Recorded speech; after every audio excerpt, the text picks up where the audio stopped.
que a gente vai ver hoje? A gente vai dar uma olhada na Web API com Blazor Server. Vamos supor que eu tenha o seguinte problema. Eu tenho aqui um site de cadastro de usuários, onde eu posso adicionar, remover e alterar os usuários. E eu tenho também um site de jogos que vai precisar do cadastro do usuário para saber se aquele usuário tem acesso ou não ao jogo. Por outro lado, eu também tenho um site de compras de jogos, que é feito também em Blazor, que vai pegar os usuários, fazer o pagamento, ver quais jogos que ele pode colocar ou não. E também vai precisar dos cadastros de usuário. O site de jogos é HTML e o site de cadastro e o site de compras vão estar todos em Blazor. Como o Blazor ele tem a parte de tela, essa comunicação, que é essa troca de mensagens, fica um pouquinho difícil de fazer. O que normalmente se faz nessas questões? Você faz o site do Blazor aqui de cadastro do usuário, ele grava no banco. Aí você faz um outro site de ASP.NET Web API que não é feito usando o Blazor, só faz a parte lógica. E o site de jogos e o site de compras vão se comunicar com o Web API. Mas eu não gostei muito dessa opção aqui, porque só tem mais um site para ficar gerenciando, o outro, mais um site para subir. Então, eu gostaria de uma coisa mais simples, que é voltar para a primeira opção, de você ter tanto site de jogos quanto site de compras conectando com o site de cadastro de usuário feito em Blazor. Então, dentro desse site de cadastro de usuários, além das telas, eu vou ter minha parte aqui de Web API. Nesse vídeo, eu vou mostrar para vocês como usar o Blazor como um servidor de Web API. Então, eu estou aqui no meu Visual Studio 2022, eu vou criar um novo aplicativo de Blazor. Novo projeto, Blazor, e vou chamar ele de Web API. Aí está aqui o projeto, vamos executar ele. E está aqui o projeto executando. Então tem essas páginas aqui que são normal do Blazor, não é? Está tudo funcionando. E vamos modificar essa página aqui para fazer um login. Então está aqui minha página inicial que corresponde a essa página aqui. E eu vou trocar ela. Então eu tenho o título de login. Tem um card aqui onde tem dois campos, um chamado usuário, outro chamado a senha. E um botão, quando eu clico, vai chamar a função entrar. A função entrar é simplesmente pega o valor do campo usuário, o valor do campo senha e dá um alerta mostrando os valores para mim. E aqui está a minha página de login, usuário, vou botar Edson, senha 1234. Aqui a função, usuário Edson, senha 1234. Usuário Edson, senha 1234, tudo funcionando. E vou criar um novo componente para mim. Vigis, adicionar um componente Razor aqui e vou chamar ele de teste.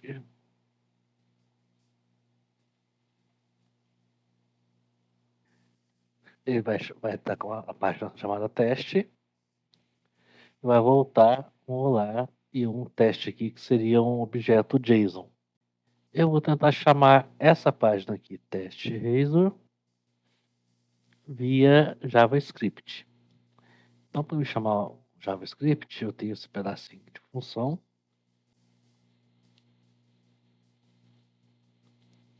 Tem uma variável chamada result, vai dar um fetch barra teste, que é isso daqui, e vai voltar o resultado como um JSON e dar um alert no resultado para mim. Se der erro, ele dá um alert de erro aqui. Vamos experimentar aqui. Então, vou clicar em enviar.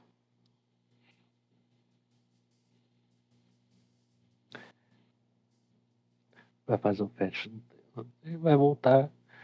Então, deu um erro aqui. Qual foi esse erro?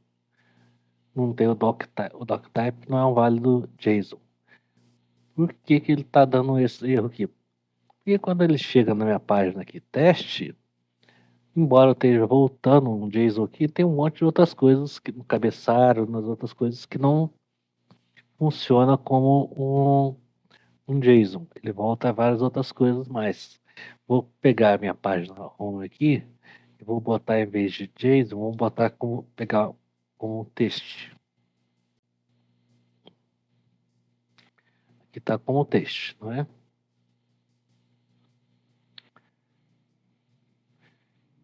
Olha só que voltou. Voltou toda uma página inteira aqui, ó. Um monte de conteúdo que não tem nada a ver com JSON. Por isso que eu vou precisar fazer uma web API em vez de fazer uma página Blazor ali.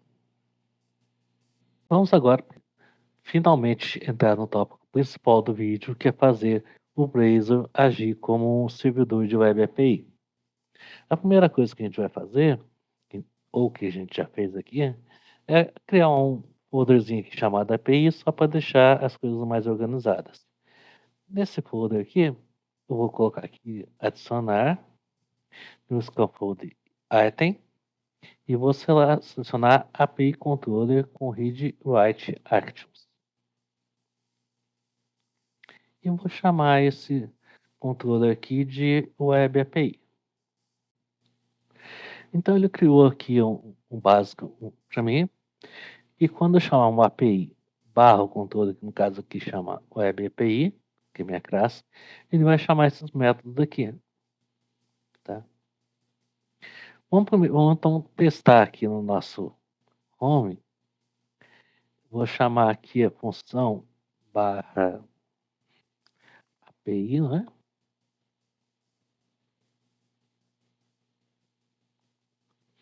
Barra Web API,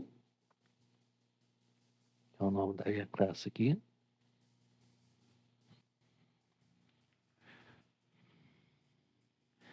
Vou tentar voltar. Deixar como texto mesmo, por enquanto. Vamos testar. Clicar em enviar. Ele está chamando aqui a API, Web API.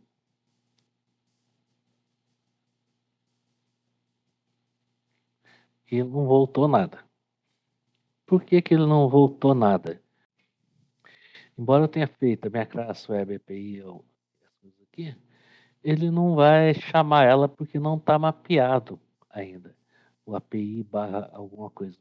O Blazor não consegue fazer o mapeamento para essa URL aqui.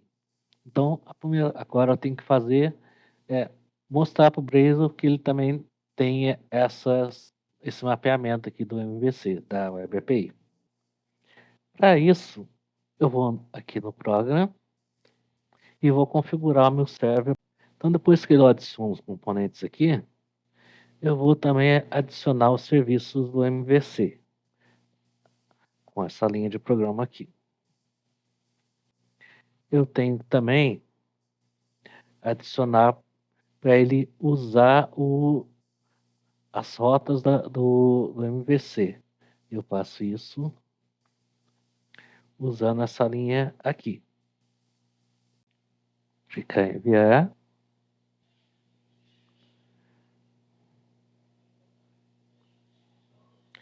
Chamou agora minha API, vai voltar os valores. E o resultado agora tem um JSON aqui, que é o valor 1 e valor 2.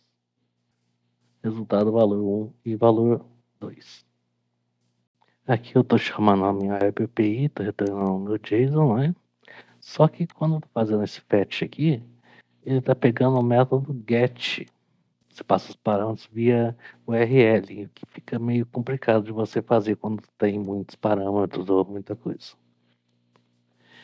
Então, normalmente você vai usar o método post, que seria esse método aqui, e você vai passar os parâmetros num JSON no corpo da sua mensagem. para ver que está chamando realmente o get, né? Então, ele entrou aqui, chamou o método get, né? Então, a primeira coisa que eu quero fazer é passar via post. Então, vou fazer aqui uma funçãozinha e vou criar mais uma função aqui. Essa função aqui eu vou chamar de send.json, eu passo o objeto para ela e a URL. Ela vai pegar esse objeto aqui e vai passar para string. Depois vai usar a mesma fetch que é usada aqui em cima, só que eu vou passar também as opções dele para post e botar o content type como JSON e vou passar a minha string JSON para a API. Depois eu vou esperar o resultado e retorno para a minha função principal. Então, isso daqui, let seja igual a nada por enquanto, um objeto qualquer vazio. Vou dar um wait send.json, porque as funções aqui são assíncronas. O URL que eu quero. E vou dar o alert aqui no resultado.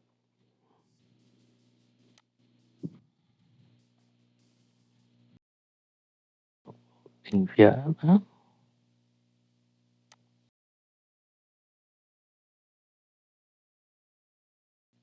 Vou chamar o send.json. Ele vai dar o post. E o resultado aqui deu uma bagunça. Essa função aqui, post. Por que não chamou essa função post? Porque tem esse parâmetro from body aqui e eu não estou passando parâmetro nenhum post. Tá? Quando eu estou usando esse fetch aqui do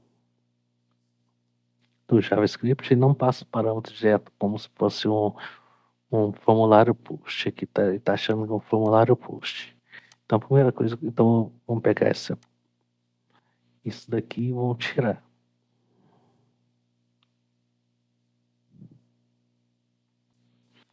Aqui também tá voltando void. Eu vou querer voltar uma string, né? Minha string de JSON que vai ser 1, 2, 3, vírgula 4, 5, 6. Então, um array de 2 números aqui.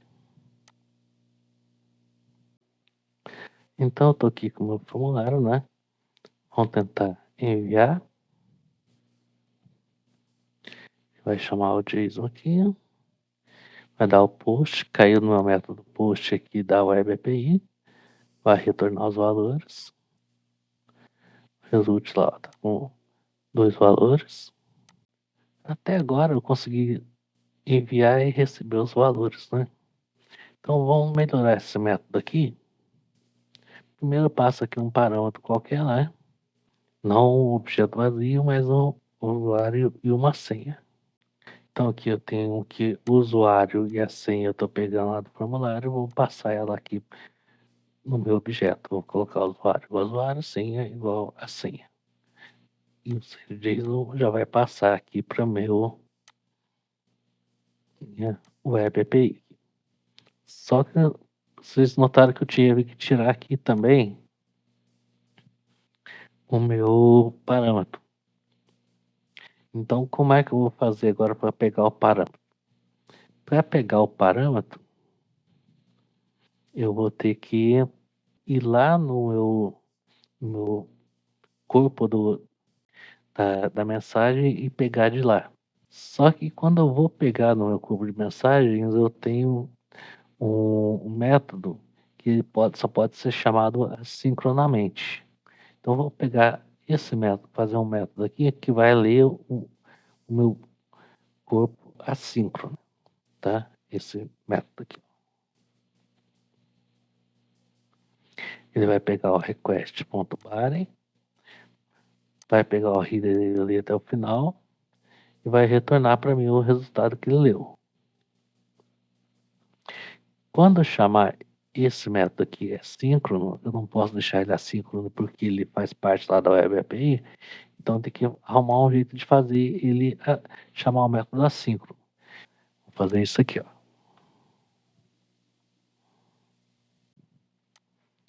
Então vou botar aqui o usuário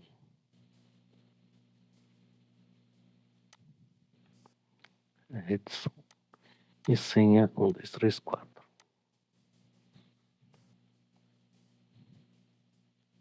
E vai chamar o senha de JSON. O objeto aqui está lá, ó, usuário Edson senha 1, 2, 3, 4, que vai mandar para o meu post aqui. O meu post vai chamar o método de ler o arquivo aqui. Vamos botar um breakpoint aqui só para vocês verem que vai chamar o método. Chamar o método. Vou botar um outro breakpoint aqui. Então, o meu param lá tem uma string que é usuário Edson senha 1, 2, 3, 4. E vou dar o resultado aqui.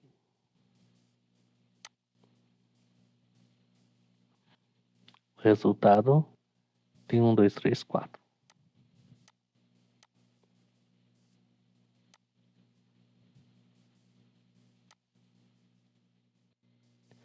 Só para deixar as coisas ajeitadas, eu dei uma melhorada aqui no nosso programa, tá? Então, na Web API aqui, eu criei uma classe chamada resposta.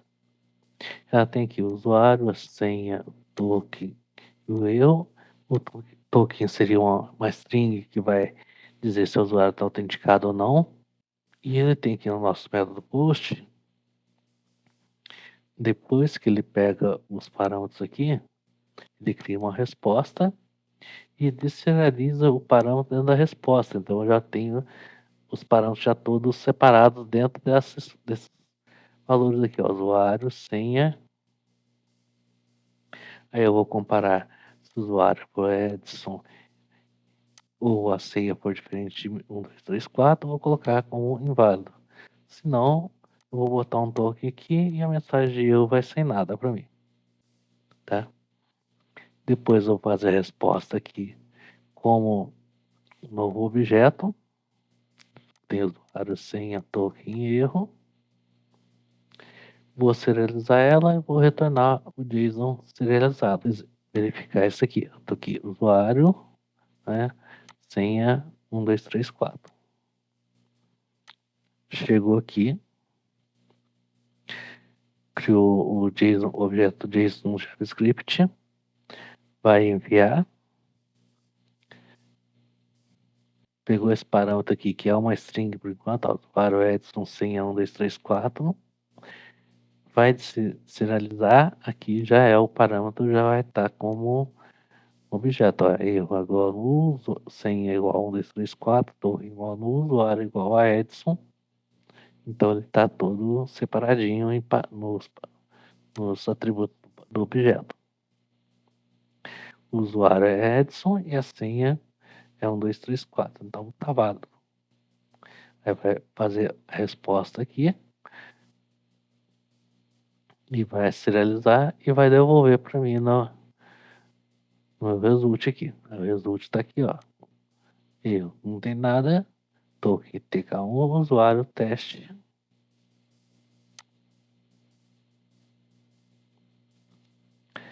Não tem erro nada aqui. Então vai botar o usuário autenticado e vai mostrar o token para mim.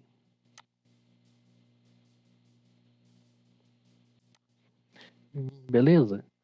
Então, com isso, a gente está passando os parâmetros, está usando objetos, separando esses objetos e voltando um objeto serializado.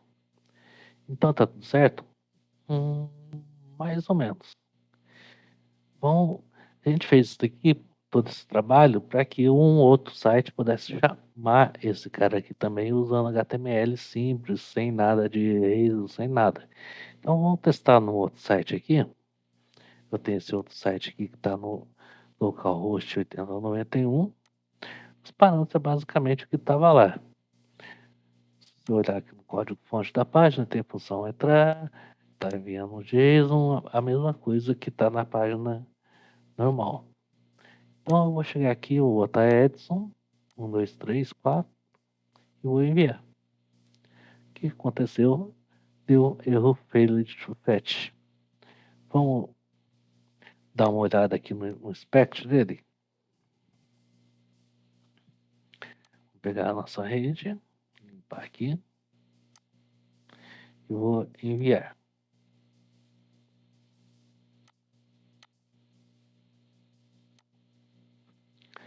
Se eu olhar na rede aqui, na hora que ele mandou a mensagem, está escrito aqui, ó, erro de CORS.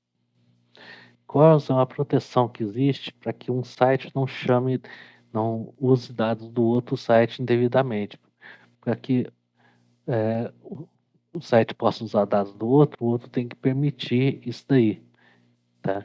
Então, isso evita ataques de cross-script, que uma pessoa usa, insere um JavaScript numa página qualquer lá, e na hora que você clica, você já é jogado para outro site e ele rouba os dados de você. Então, a gente tem que habilitar o CORS para todos os sites lá no nosso browser. E a gente vai fazer isso usando esse program.cs aqui. A primeira coisa que a gente tem que fazer aqui no program.cs, depois que eu habilitei o MVC aqui, eu vou adicionar política de CORS para mim. Eu vou fazer isso usando